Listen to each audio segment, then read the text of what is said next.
Génesis capítulo 15 versículo 1. No temas, Abraham, yo soy tu escudo y tu galardón será sobremanera grande. Génesis capítulo 26 versículo 24. A Isaac, yo soy el Dios de Abraham tu padre, no temas porque yo estoy contigo. Deuteronomio capítulo 31 versículo 8. Al pueblo de Israel en el desierto, y Jehová va delante de ti, él estará contigo, no te dejará ni te desamparará. No temas ni te intimides. Josué capítulo 1 versículo 9. A Josué obviamente: mira que te mando que te esfuerzo y seas valiente, no temas ni desmayes, porque Jehová tu Dios estará contigo en donde quiera que vayas. Juan capítulo 14 versículo 27, hablando Jesús con los discípulos: la paz os dejo, mi paz os doy, yo no os la doy como el mundo la da, no se turbe vuestro corazón ni tenga miedo. Y así pudiéramos continuar citando versículo tras versículo de las Escrituras, donde encontramos la misma exhortación de parte de Dios a su pueblo: no tengan temor, no se intimiden, no se amedrenten. El Señor sabe que el mundo en el que nosotros vivimos está lleno de amenazas y que nuestros corazones tienden a llenarse de temor, tienden a llenarse de ansiedad cuando nosotros pensamos en todas las cosas que pudieran llegar a sucedernos en el futuro. Este es un buen momento para recordar el cuidado paternal de Dios sobre cada instante, sobre cada circunstancia de nuestra vida. Mis hermanos, si algo nosotros podemos estar, de algo podemos estar completamente seguros, es que nosotros no tenemos la menor idea de los problemas que vamos a tener que enfrentar. Nosotros no tenemos la menor idea de las decisiones que vamos a tener que tomar. Nosotros no sabemos cuáles son las encrucijadas en las que nos veremos durante todos estos meses. Por supuesto, tampoco sabemos cuáles son las bendiciones que vamos a recibir. Y uno de los antídotos más eficaces que nosotros podemos aplicar para que nuestros corazones no se llenen de temor, no se llenen de ansiedad ante ese abanico de posibilidades tan amplio que nosotros tenemos delante de nosotros, es esta verdad de las Escrituras expresada por David en el Salmo 31 en una forma tan sencilla: en tu mano están mis tiempos. En tu mano están mis tiempos. Cuando David escribió este salmo, es obvio que había vivido mucho y que había sufrido mucho. Y eso lo podemos ver claramente en el Salmo. Había vivido mucho, había sufrido mucho. En el versículo 2, él dice que él ha venido a ser como un vaso quebrado. Y otra versión de la Biblia dice como una vasija hecha a pedazos. Así se sentía David. Pero a pesar de todas las dificultades que David había tenido que atravesar a lo largo de su vida, sobre todo en los últimos años, él sabía que podría descansar plenamente en ese Dios todopoderoso y fiel, en ese Dios lleno de bondad y de misericordia, que cuida y protege a cada uno de los suyos como a la niña de sus ojos. A cada uno de los suyos. Queridos hermanos, nuestras vidas no están en las manos de un ángel, no es del arcángel Gabriel, no es en la mano de un serafín. Nuestras vidas no están en las manos de las personas que nos rodean o en las manos del destino. De hecho, a final de cuentas, nuestras vidas ni siquiera están en nuestras manos, porque hay muchas cosas que inciden en nuestras vidas de las que nosotros no tenemos ningún control. ¿O no es así? Es en la mano de Dios que están nuestros tiempos. Y lo que yo quiero que veamos en esta mañana es el alcance de ese cuidado de Dios, por un lado. En otras palabras, ¿qué tanto de nuestra vida está en las manos de Dios? Y luego que veamos eso, yo quisiera detenerme a considerar, en segundo lugar, cómo nosotros podemos hacer uso de esta enseñanza de las Escrituras ante la perspectiva de un nuevo año que, por lo menos desde nuestro punto de vista, es incierto. No es incierto para Dios, pero desde nuestro punto de vista, mis amados hermanos, este año es incierto. Así que la primera pregunta que yo quiero responder es: ¿qué tanto de nuestra vida está en las manos de Dios? ¿Es un 50%? ¿Es un 70%? Podemos decir, bueno, yo estoy tranquilo porque sé que por lo menos el 90% de mi vida está en las manos de Dios. ¿Hasta dónde llega, mis amados hermanos, el cuidado paternal de Dios? Bueno, David dice: en tu mano están mis tiempos. Y esta palabra tiempo aquí engloba todos los eventos, todas las circunstancias de nuestra vida. Es por eso que la Nueva Versión Internacional traduce este versículo: mi vida entera está en tus manos. Mi vida entera está en tus manos. Eso incluye tu familia, eso incluye el tiempo y el lugar de tu nacimiento, con toda la carga genética y cultural que eso implica. Dice David en el Salmo 139, versículo 13: porque tú formaste mis entrañas, tú me hiciste en el vientre de mi madre.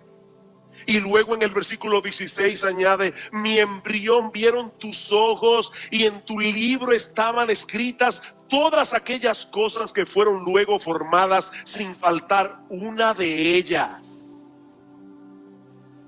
Tal vez tú eres una de esas personas que le hubiera gustado nacer con otro apellido, o haber tenido otro nivel socioeconómico, o que tu apariencia física fuera diferente en algún sentido. Pero mi amado hermano, mi amada hermana, todo eso fue determinado soberanamente por Dios antes de que tú nacieras. En tu libro, dice David, estaban escritas todas aquellas cosas que fueron luego formadas, sin faltar una de ellas. Yo le enseñaba a unos jóvenes que estaban en casa en estos días una foto mía con 19 años. Y les decía: miren que todavía tenía cabello, y mucho. Pero Dios había determinado que a partir de ese momento los cabellos de mi cabeza iban a comenzar a caer. Dios determinó eso genéticamente. Algunas personas hubiesen deseado nacer en otra época, o en otro lugar, o al menos cambiar alguna de las circunstancias que han tenido que enfrentar a lo largo de su vida. Pero mis amados hermanos, esas cosas no se encuentran en nuestras manos, se encuentran en las manos de Dios. Las agradables y las que no nos agradan en absoluto están en las manos de Dios. Dice en Lamentaciones capítulo 3 versículo 37: ¿quién será aquel que diga que sucedió algo que el Señor no mandó? ¿Quién? De la boca del Altísimo, pregunta Jeremías, ¿no sale lo bueno y lo malo, aquello que nosotros llamamos malo? Sí, yo sé que a todos nos molesta no tener el control en las manos, ¿verdad que sí? Nos encantaría tener en las manos el control, pero lo cierto es, mis amados hermanos, que no lo tenemos. Y ¿saben qué? Qué bueno que no es así. Qué bueno, mis hermanos, que es Dios y no nosotros el que tiene la sartén agarrada por el mango, porque solo Él tiene la sabiduría y el poder que se requieren para llevar a cabo la tarea tan compleja de gobernar todas las cosas que existen, desde la más grande hasta las más pequeñas, y todas ellas para su gloria y para el bien de su pueblo. Todas. Así que si nos preguntamos entonces, ¿qué tanto de nuestra vida está en las manos de Dios? La respuesta es muy sencilla: todo. Todo, el 100% de nuestras vidas. No importa la circunstancia por la que tú estés atravesando, nuestro Dios está en control. Puede ser que a ti te dé la impresión, por lo menos en este momento, de que tu mundo alrededor no tiene ni pies ni cabeza. A ti te da la impresión. Pero es una impresión equivocada. Nuestro Dios está en control. Mis amados hermanos, Él sabe lo que Él está haciendo, aunque nosotros no podamos entenderlo. Yo estoy seguro que todos los miembros de Iglesia Bíblica del Señor Jesucristo, o casi todos, se saben de memoria Romanos 8:28. A los que aman a Dios, todas las cosas les ayudan a bien. Ahora, mis hermanos, para poder cumplir esa promesa, Dios tiene que controlarlo todo, porque el que no controla todo, no controla nada. Un vómito de un muchacho puede hacerte perder una cita importante. Un vómito, un dolor de cabeza, un virus gripal, una tontería El que no lo controla todo, no controla nada. Dios puede decirnos y prometernos: el que me ama a mí, todas las cosas le ayudan a bien, porque Él tiene un control absoluto sobre todas las cosas que Él creó. Nada ocurre sin la voluntad de Dios. Él es soberano. Él es todopoderoso. Ahora, permítame ser todavía un poco más específico y considerar algunas de las circunstancias de la vida que están en las manos de Dios, aunque a veces no nos parece que es así. Y aquí voy a tomar prestado 4 encabezados de Octavio Winslow, un pastor del siglo XIX que predicó del Salmo 31:15. Siendo más específicos, ¿qué cosas de nuestras vidas están en las manos de Dios? Bueno, en primer lugar, los tiempos de prosperidad. Los tiempos de prosperidad están en las manos de Dios. Hay personas a quienes Dios les concede ver el fruto de su trabajo. Hay personas a quienes Dios los bendice en su diligencia laboral y multiplica sus bienes y multiplica sus riquezas. En Génesis capítulo 24, versículo 35 dice que Dios enriqueció a Abraham. No fue el diablo que lo hizo, fue Dios. Y cuando Job perdió todos sus bienes en un solo día, inmediatamente reconoció que tanto la prosperidad como la adversidad habían venido de la mano de Dios. Jehová dio, Jehová quitó. Sea el nombre de Jehová bendito. La reacción de Job no fue: ay, ay, ay, Dios me quitó lo que el diablo me dio. No fue Dios que se lo dio y fue Dios que se lo quitó. Fue Dios que se lo dio, fue Dios que se lo quitó. Y mis hermanos, si nosotros perdemos de vista que los tiempos de prosperidad están en las manos de Dios, ¿saben lo que puede suceder? Que vamos a convertir nuestras bendiciones en maldiciones. Los mismos bienes que Dios nos ha dado serán un lazo para nuestra alma. Deuteronomio capítulo 8, versículo 11. Cuídate de no olvidarte de Jehová tu Dios para cumplir sus mandamientos, sus decretos y sus estatutos que yo te ordeno hoy. No suceda que comas y te sacies y edifiques buenas casas en que habites, y tus vacas y tus ovejas se aumenten, y la plata y el oro se te multipliquen, y todo lo que tuvieres se aumente, y se enorgullezca tu corazón, y te olvides de Jehová tu Dios, que te sacó de la tierra de Egipto, de casa de servidumbre, y digas en tu corazón: mi poder y la fuerza de mi mano me han traído esta riqueza. Cuidado, dice Moisés, acuérdate de Jehová tu Dios, porque Él te da el poder para hacer las riquezas. ¿Qué tienes que no hayas recibido? Pregunta Pablo en 1 Corintios 4:7. ¿Qué tú tienes que tú no hayas recibido? Y si lo recibiste, ¿por qué te glorías como si no lo hubieras recibido? ¿Recuerdan ustedes lo que dice en Santiago capítulo 4, versículo 13 al 15, cuando habla de aquellos individuos que tienen muchos planes en su mente? Dice: vamos ahora los que decís, hoy y mañana iremos a tal ciudad y estaremos allá un año y traficaremos y ganaremos, cuando no sabéis lo que será de mañana. No sabéis lo que será de mañana. Cuando nosotros estábamos pequeños, mi padre nos repetía mucho esta historia. Un individuo que compra una gallina, dice: va a tener tantos huevos, los huevos van a producir tantas otras gallinas, y ya en la mente del individuo en 15 minutos tenía una granja. Pero a la gallina le dio un moquillo y se quedó sin nada. Ay de los que hacen planes como si el mundo estuviera en control de sus manos. ¿Qué dice Santiago? Porque ¿qué es vuestra vida? Ciertamente es neblina que se aparece por un poco de tiempo y luego se desvanece. En lugar de lo cual deberíais decir: si el Señor quiere, viviremos y haremos esto o aquello. Si el Señor quiere. Y esto no es una cábala, porque hay personas que tienen temor de decir que van a hacer algo y no ponerle la coletilla de si el Señor quiere. No, no es una cábala, hermano, es una actitud. Es una actitud de corazón. Es que es si el Señor quiere que tú vas a hacer eso. Si el Señor quiere. Así que los tiempos de prosperidad están en las manos de Dios, pero también los tiempos de adversidad. Los tiempos de adversidad. Las luces brillantes y las nubes oscuras salen de la misma fuente.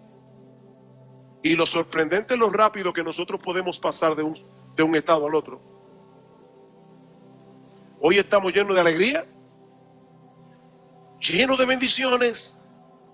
Mañana podemos estar enfrentando la más amarga de las aflicciones. Y a veces en el mismo día. Cuando estudiamos el capítulo 3 de Eclesiastés, hace unas semanas atrás, vimos cómo en la sabia providencia de Dios hay tiempo para llorar, hay tiempo de reír, hay tiempo de endechar y hay tiempo de bailar, y tanto lo uno como lo otro viene de la mano de Dios. En ese sentido debemos darle cierto crédito a Elifaz, el amigo de Job. Ellos dijeron muchas tonterías.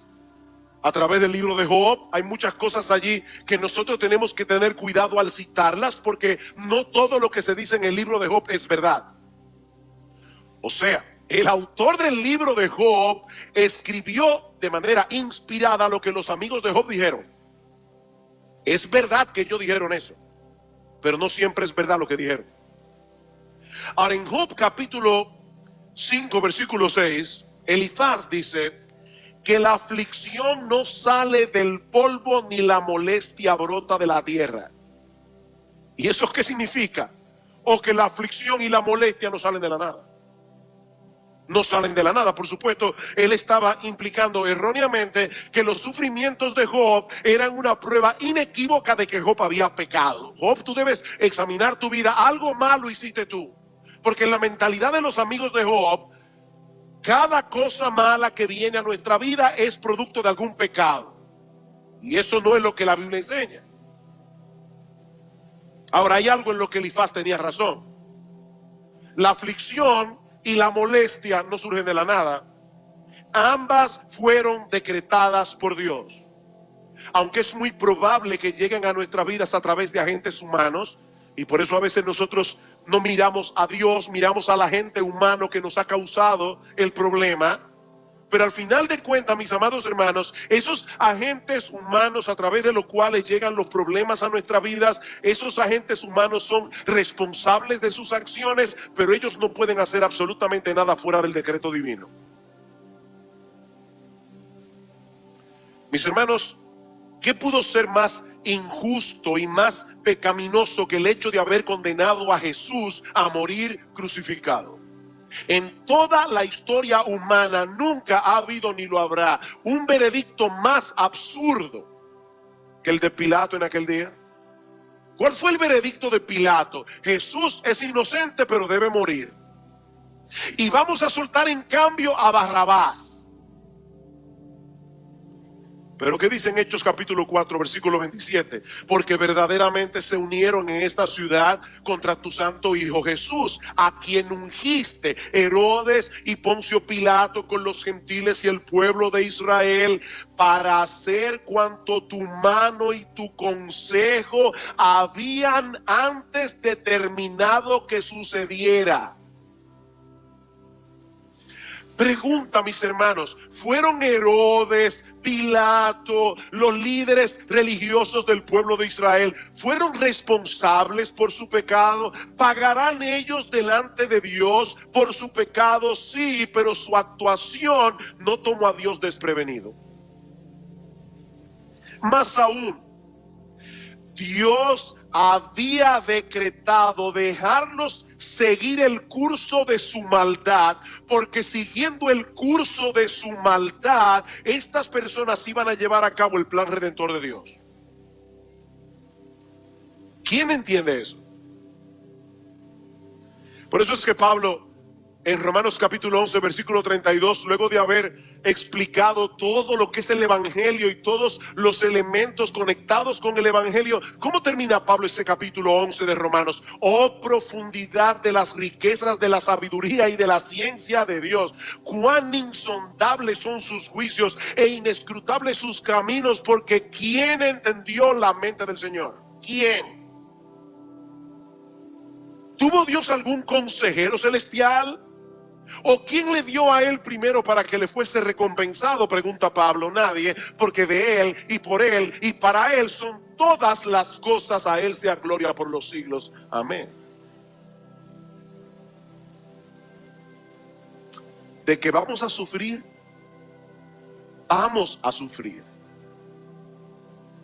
La Biblia dice, el Señor Jesucristo, en el mundo tendréis aflicción. Así que, mi hermano, en buen dominicano, eso no te lo despinta a nadie, ni a ti ni a mí. Pero no olvidemos que esos tiempos de adversidad vienen de la mano de Dios y que Dios no tiene despropósito alguno. Dios no tiene despropósito alguno. Tal vez tendrás que sufrir la pérdida de algo que tú atesoras y algo que es bueno en sí mismo, pero es posible que ese algo se esté convirtiendo en un ídolo en tu vida. Y Dios te lo va a quitar. ¿Sabes para qué? Tal vez para que puedas disfrutar más plenamente de la presencia de Dios. Debemos pedir paciencia. Pero todos aquí sabemos cómo es que Dios se las arregla, ¿verdad? Para producir paciencia. La prueba de vuestra fe produce un carácter aprobado, dice la Biblia. Y una de las cosas que produce es paciencia. Es posible que Dios quiera ponerte en disyuntivas donde te enseñe a depender más de Él en oración. Yo no sé cuáles pueden ser todos los propósitos de Dios.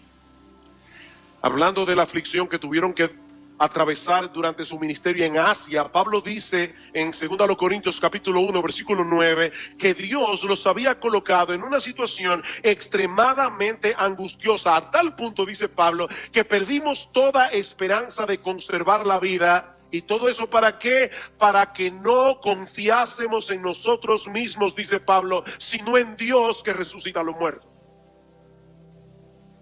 Dios quería cuidar a Pablo. Dios quería que Pablo no confiara en sí mismo. Los tiempos de prosperidad, los tiempos de adversidad están en las manos de Dios. Pero ahora voy a decirles algo todavía más extraño. Los tiempos de tentación, los tiempos de lucha espiritual también están en las manos de Dios. Ese es uno de los aspectos de la vida cristiana que más turbación y temor produce en el corazón de un verdadero cristiano. Nosotros no sabemos cuáles serán las tentaciones que tendremos que enfrentar en los próximos meses, pero algo sí podemos saber con toda certeza, mis hermanos: seremos tentados y en ocasiones tendremos que atravesar por periodos de intensa lucha espiritual. Pablo habla del día malo. El día malo. Son periodos de tentaciones inusuales. Pero dice la Escritura en 1 Corintios capítulo 10 versículo 13 que no nos podrá sobrevenir ninguna tentación que no sea común a los hombres, y que fiel es Dios, que no os dejará ser tentados más de lo que podéis resistir, sino que dará también juntamente con la tentación la salida para que podáis soportar. Los tiempos de tentación están en las manos de Dios. Él no tienta a nadie. Santiago capítulo 1 versículo 13. Dios no puede ser tentado por el mal, ni Él tienta a nadie. Pero mis hermanos, ninguna tentación viene a nuestras vidas hasta que no haya sido primero supervisada y permitida por Dios. Él no nos dejará ser tentados más allá de lo que podemos resistir. ¿Qué implica eso? Que nada puede tocar a un hijo de Dios a menos que Él lo permita. Si va a venir una tentación a tu vida que ya Dios sabe de antemano que tú no vas a poder soportarla, Dios la quitará de tu camino.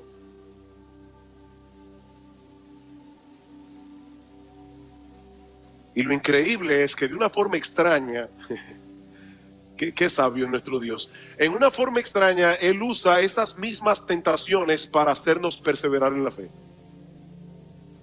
Me encanta cómo lo dicen los autores de nuestra confesión de fe, la Confesión de Fe de Londres de 1689, y todo esto cada uno con los textos correspondientes. Ellos dicen que a menudo el Señor usa esos tiempos de tentación para disciplinar a sus hijos o para hacernos más conscientes de la corrupción que hay en nuestros corazones, o para que seamos más humildes, o para que dependamos más de Él, o simplemente, dicen ellos, para hacerlos más vigilantes contra todas las ocasiones futuras de pecado y para otros fines santos y justos.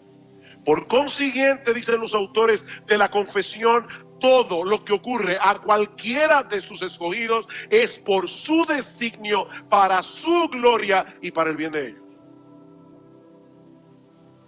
¿Eres un creyente?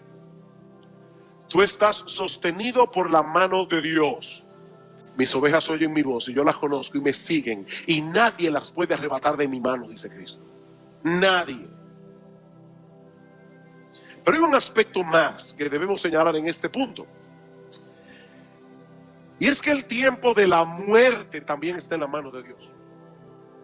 El tiempo de la muerte está en las manos de Dios.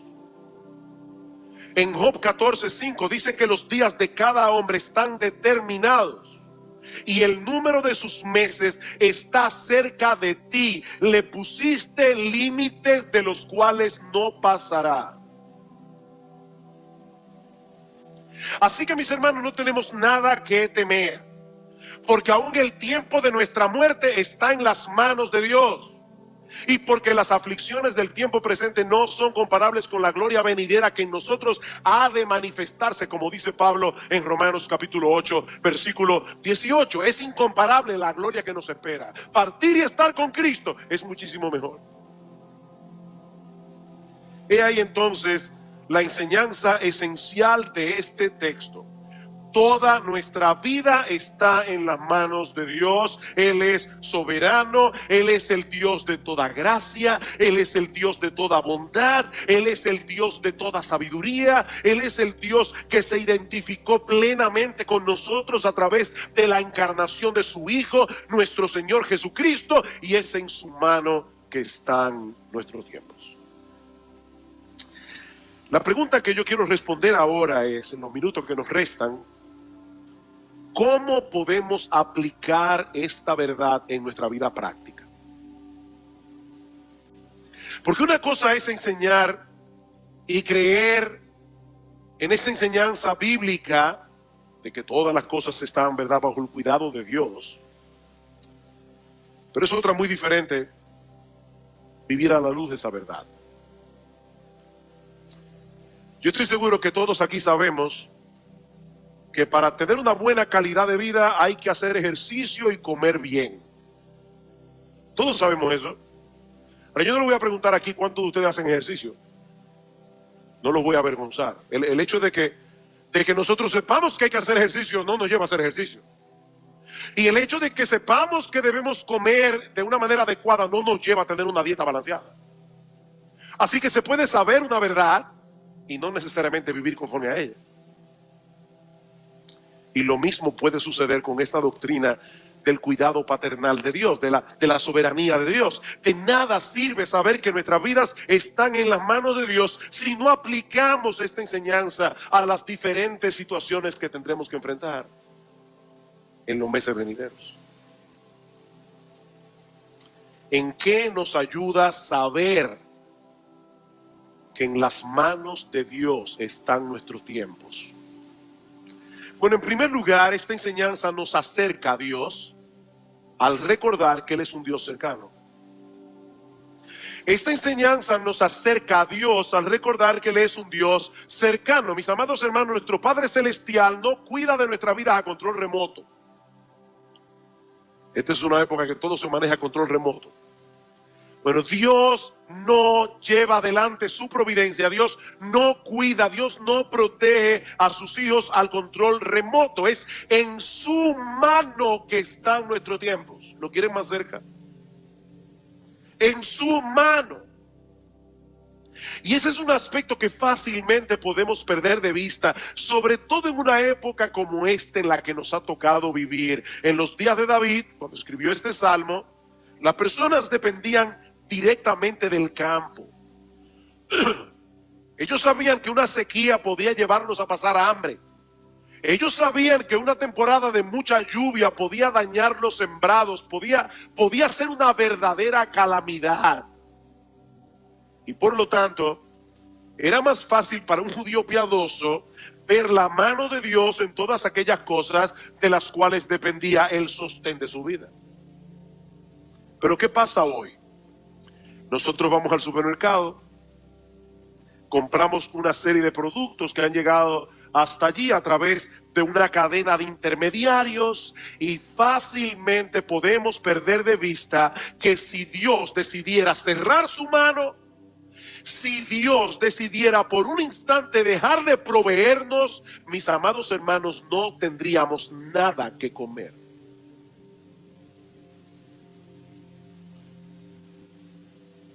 Mis hermanos, nuestro Dios es un Dios cercano. Él está atento a cada uno de sus hijos en una forma especial. Si tú fueras el único creyente, no hubiera otro creyente en la tierra, Dios no estaría más atento a ti que lo atento que Él está ahora, cuidando a millones. Porque Él es omnipresente, Él es omnisciente. Él puede cuidarlos a todos como si fueran los únicos, al mismo tiempo. ¿Y sabes lo que ocurre cuando nosotros tenemos esa perspectiva de un Dios cercano? Que eso nos anima a acercarnos a Él. Eso nos anima a acercarnos. Con la confianza de un hijo que sabe que es amado, con la confianza de un hijo que sabe que es atendido por su padre. Hebreos capítulo 4 versículo 16. Acerquémonos pues confiadamente al trono de la gracia para alcanzar misericordia y hallar gracia para el socorro oportuno. Acerquémonos confiadamente. Nuestro Dios es un Dios cercano. En segundo lugar, esta enseñanza es un poderoso antídoto contra la ansiedad y el temor. Esta enseñanza es un poderoso antídoto contra la ansiedad y el temor. Me encontré con una hermana este miércoles.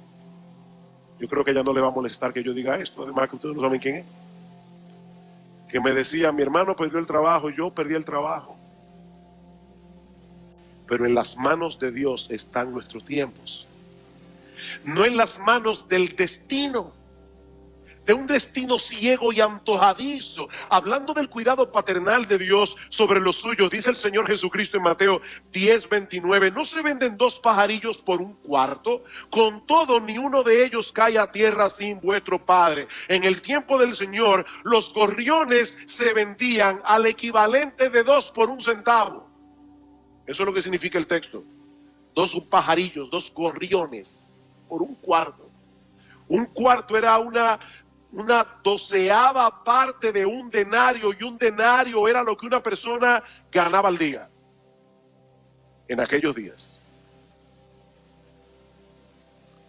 Y a pesar de eso, dice el Señor, ningún gorrión puede morir sin el consentimiento de Dios. ¿Y qué de nosotros? Bueno, sigue diciendo el Señor, pues aún vuestros cabellos están todos contados, así que no temáis, más valéis vosotros que muchos pajarillos. No temáis. El Señor tiene cuidado aún de cada uno de nuestros cabellos. Solo por el hecho de ser el cabello de uno de sus hijos. Y ahora el Señor pregunta, ¿por qué tenemos temor?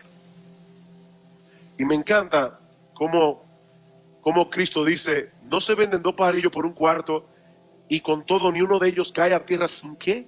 sin vuestro Padre. Él no es el Padre de los gorriones, Él es vuestro Padre. Él es nuestro Padre. ¿Cómo podemos tener temor? Aquellos que fuimos comprados por la sangre de Cristo, aquellos que fuimos redimidos de nuestros pecados, aquellos que fuimos lavados en su sangre, aquellos que fuimos adoptados en la familia de la fe. Dios cuida de los gorriones, no va a cuidar de nosotros. Los gorriones no tienen un psiquiatra de gorriones que los ayuda a curarse de la ansiedad, no tienen que tomar terapia, no toman ansiolítico. Ellos saben instintivamente que el Dios que los creó llenó la tierra de alimentos para ellos. La tierra está llena de gusanos para alimentar a todos los gorriones. Y ellos no se preocupan. Ellas no pasan trabajo. Ellas saben que Dios las cuida, que Dios las protege. No estéis ansiosos, dice Cristo. Déjenle eso a los paganos que no conocen a Dios. Vuestro Padre sabe de qué cosas tenéis necesidad antes de que vosotros le pidáis.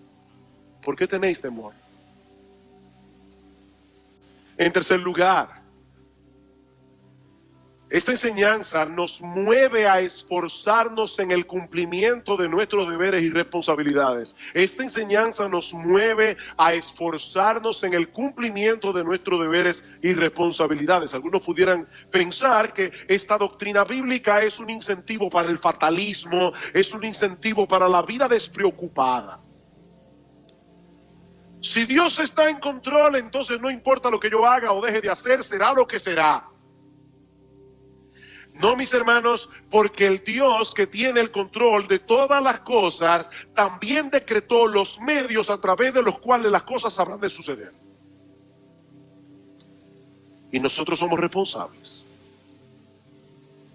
Dice John Piper: si Dios predestinó que yo muriera por una herida de bala, entonces no moriré si la bala no es disparada. Si Dios predestinó que yo fuera sanado por una cirugía, entonces si no hay cirugía no seré sanado. Pastor, eso es un misterio, yo lo sé. Pero a nosotros no se nos pide que desentrañemos el misterio de la soberanía de Dios por un lado, la responsabilidad humana por el otro. Pero el hecho de saber que las cosas no se mueven al garete, sino bajo el cuidado paternal de un Dios sabio y todopoderoso, debe ser un incentivo para la acción, no para la despreocupación. Cuando los hijos de Israel tuvieron que enfrentarse en batalla contra los sirios y contra los amonitas, los dos generales del ejército de David, que eran hermanos, Joab y Abisai, ¿qué se dicen el uno al otro? En 2 de Samuel capítulo 10, esfuérzate y esforcémonos por nuestro pueblo y por las ciudades de nuestro Dios, y haga Jehová lo que le pareciera. Él se amparó en la doctrina de la soberanía de Dios para luchar con todas sus fuerzas a favor de su pueblo. Filipenses 2:12. Por tanto, amados míos, como siempre habéis obedecido, no como en mi presencia solamente, sino mucho más ahora en mi ausencia, ocupaos en vuestra salvación con temor y temblor. ¿Por qué? Porque Dios es el que en vosotros produce así el querer como el hacer por su buena voluntad. El pueblo que conoce a su Dios se esforzará y actuará, dice en Daniel capítulo 11, versículo 32. Pero al mismo tiempo esta enseñanza, en cuarto lugar, nos mueve a depender enteramente del Señor en la medida en que nos envolvemos en el cumplimiento de nuestros deberes y responsabilidades. Esta enseñanza nos mueve a depender enteramente del Señor en la medida en que nos envolvemos en el cumplimiento de nuestros deberes y responsabilidades. Yo supongo que muchos aquí ya trajeron a sus mentes el Salmo 127:1. Si Jehová no edificare la casa, en vano trabajan los edificadores. Si Jehová no guardare la ciudad, en vano vela la guardia. La enseñanza de este texto es muy simple. Si no es Dios el que edifica la casa, al final de cuentas, el trabajo que hagas edificando será en vano. Y lo mismo ocurrirá si no es Dios el que vela la ciudad. Así que la edificación de la casa y el cuidado de la ciudad, en última instancia, dependen de Dios, pero tú debes guardar y tú debes edificar. Esa es tu responsabilidad. Poniéndolo de otro modo, es Dios el que edifica, es Dios el que vela, pero nosotros no somos meros espectadores en el proceso. No somos meros espectadores, tenemos un trabajo que hacer. De lo contrario, la casa no será edificada ni estará segura. Como dice Jerry Bridges, somos totalmente responsables y somos totalmente dependientes. Totalmente responsables y totalmente dependientes. Tú no tienes trabajo, tu trabajo es buscar trabajo. Y vas a confiar en que Dios te va a proveer, vas a confiar en la soberanía de Dios, vas a confiar en la buena mano de Dios. Pero mi amado hermano, mi amada hermana, tu trabajo es buscar trabajo. ¿Cómo se debe traducir eso en nuestras vidas? En una mayor conciencia de la necesidad que tenemos de orar.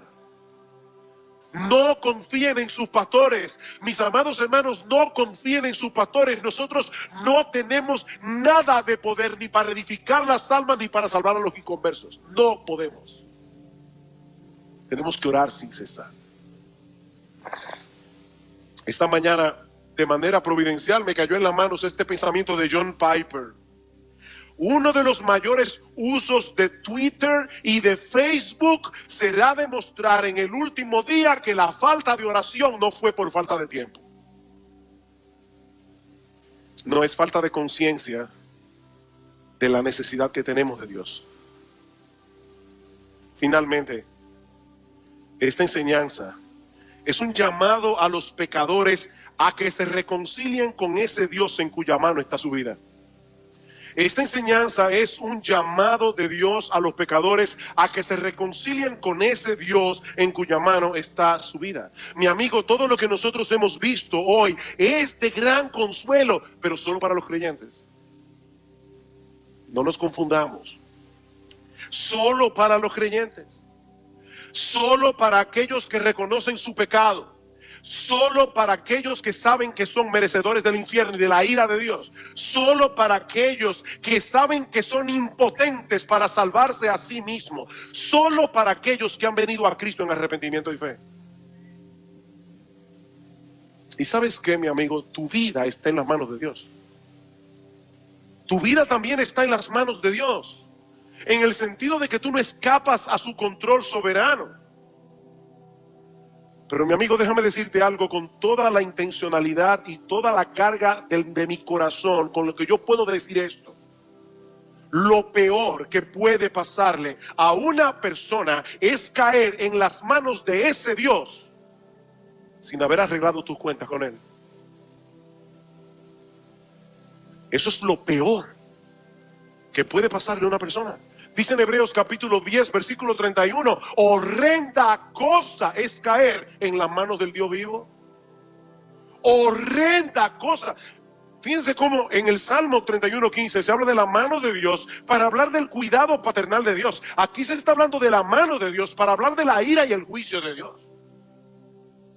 Él es infinitamente santo, Él es infinitamente justo. Él no tratará con ligereza nuestros pecados. Mi amigo, por eso fue que Cristo tuvo que venir al mundo para sufrir en la cruz el castigo que merecían todos aquellos a quienes Él vino a salvar. Estar con Jesús es como estar en una fiesta y no como invitado. Nosotros no somos simplemente invitados a la fiesta, nosotros somos la novia. Así que no era apropiado ayunar. Las bodas eran todo un evento en Israel. No eran como hoy, usted hace una ceremonia, ¿verdad?, de media hora, luego viene una recepción y la gente cada uno se va para su casa. No. No, las bodas en Israel eran todo un evento. Los amigos de la familia se reunían con los novios que en vez de irse de luna de miel, se quedaban en casa por una semana completa, en una especie de open house. Fiesta y celebración en la que los novios eran tratados como reyes. De hecho, en algunas bodas se coronaba al novio y se coronaba a la novia. Eran tratados como reyes por una semana de celebración completa. Era una ocasión de mucho gozo y de mucha alegría. Así que no era apropiado que una persona decidiera ayunar en medio de una fiesta de bodas. Imagínense eso. Todo el mundo comiendo y bebiendo, pasando los platos, y ahí está ese individuo recluido por allí ayunando, con una cara larga, no compartiendo con nadie. De hecho, es interesante notar que los rabinos prohibían ayunar en tiempo de bodas. Los rabinos de Israel, ellos decían, no se debe practicar, no se debe llevar a cabo ninguna práctica religiosa que impida el gozo de la festividad, incluyendo el ayuno. Y esa es la figura que usa Jesús aquí para ilustrar el gozo de sus discípulos por su presencia con ellos. Mira, mi amigo, yo no sé ¿cuál es el concepto que tú tienes en mente de lo que significa tener una relación personal con Jesús? Las pruebas son controladas y enviadas por Dios con un propósito. Ya les decía que no era nada extraño que en este mar se formaran tormentas repentinas, pero mis hermanos, Dios es soberano. Él lo controla todo, incluyendo los fenómenos de la naturaleza. Él puede impedir que cosas como estas sucedan, pero ¿saben qué? Muchas veces Dios decide no impedirlo. Dios decide no impedirlo. Yo sé que fue un error de un obrero que estaba impermeabilizando nuestro techo este jueves en la tarde, pero mis hermanos, ese error de un obrero estaba en las manos del Señor. El hecho de que esa noche cayera un aguacero, nosotros lo escuchábamos fuera de la habitación y decíamos, está cayendo el cielo. Hacía muchos días, meses, que nosotros no veíamos un aguacero así. Bueno, ¿pudo haber impedido Dios que lloviera de esa manera precisamente cuando el techo tenía un problema? Por supuesto que sí. Por otro lado, también es cierto que Jesús estaba cansado. Mis hermanos, Jesús no estaba simulando que estaba dormido. En su naturaleza humana, Él no pudo resistir el cansancio tan grande que tenía. Para los discípulos, era como de repente ver a Superman envuelto en kriptonita. O sea, el Señor está ahí completamente agotado. Era tal el agotamiento de Jesús que ni el ruido de las olas ni el movimiento de la barca pudieron despertarlo. Él estaba completamente exhausto. Así que los discípulos sabían que su experiencia como marinero no les serviría de nada para poder maniobrar en una tormenta como esa, y por lo visto tampoco contaban con Jesús. Era una situación realmente desesperada. Pero mis hermanos, la Biblia nos enseña una y otra vez que las pruebas nacen en el trono de Dios. Las pruebas nacen en el trono de Dios. ¿Ustedes recuerdan cuando Noemí regresó a Belén desde los campos de Moab, sin marido, sin hijos? ¿Cuál fue su explicación teológica a sus vecinos en Belén? El Todopoderoso me afligió. El Todopoderoso me afligió. Mis hermanos, las pruebas nacen en el trono de Dios. Jehová dio, Jehová quitó. Sea el nombre de Jehová bendito. Job no dijo, el diablo me quitó lo que Dios me dio. No, fue Dios que me lo dio y fue Dios que me lo quitó. No somos víctimas de un destino ciego. Estamos en las manos de un Dios lleno de sabiduría, de un Dios lleno de poder, que controla todas las cosas para su gloria y para el bien de su pueblo. Mis hermanos, déjenme hacerles una pregunta. ¿Quién fue que tomó la decisión de embarcarse esa noche para cruzar el lago? Fue Jesús. Él era el único responsable de que ellos estuvieran en esa situación. Y la tormenta que se desató esa noche repentinamente no era otra cosa que la voz de Dios levantando el viento, levantando las olas. Dice en el Salmo 107, Él habló y levantó un viento tempestuoso que encrespó las olas del mar. No fue la madre naturaleza la que provocó esa tempestad, fue el decreto soberano de Dios. Él metió a los discípulos en medio de ese mega huracán porque quería enseñarles algo acerca del poder y la autoridad del Señor Jesucristo. Así que, mi hermano, si tú estás ahora en medio de una prueba, sea grande, sea pequeña, tal vez no es un mega huracán, pero sea grande o sea pequeña, tú tienes que entender que fue Dios el que te metió en esa prueba. No fue el destino. No fue un virus invisible. No fue la gente que te rodea, decía el filósofo francés Jean-Paul Sartre, el infierno son los demás. No fueron las personas que te rodean las que te metieron allí. Dios te puso allí en medio de ese huracán con un propósito bueno y sabio, aunque ahora no podamos entenderlo. Pero este pasaje también nos enseña que las pruebas llegan sin aviso. Las pruebas suelen llegar sin aviso. Cuando los discípulos entraron en la barca, no podían imaginar lo que estaba a punto de ocurrir. Mateo nos dice que la tormenta se desató de pronto. ¿Lo ven en el versículo 24? De pronto, repentinamente. Las pruebas se introducen en nuestras vidas sin pedir permiso. Por eso es que Santiago dice: amados míos, tened por sumo gozo cuando os halléis en diversas pruebas. Y la idea es, cuando ustedes se encuentren de repente en diversas pruebas, nosotros quisiéramos que las pruebas vinieran como espaciadas, ¿verdad? Que vinieran una hoy, otra el año que viene. Pero dice Santiago, no, a veces tú tienes una prueba y luego vienen 25 juntas. Cuando os halléis en diversas pruebas, o como dice el texto literalmente, pruebas de diversos colores.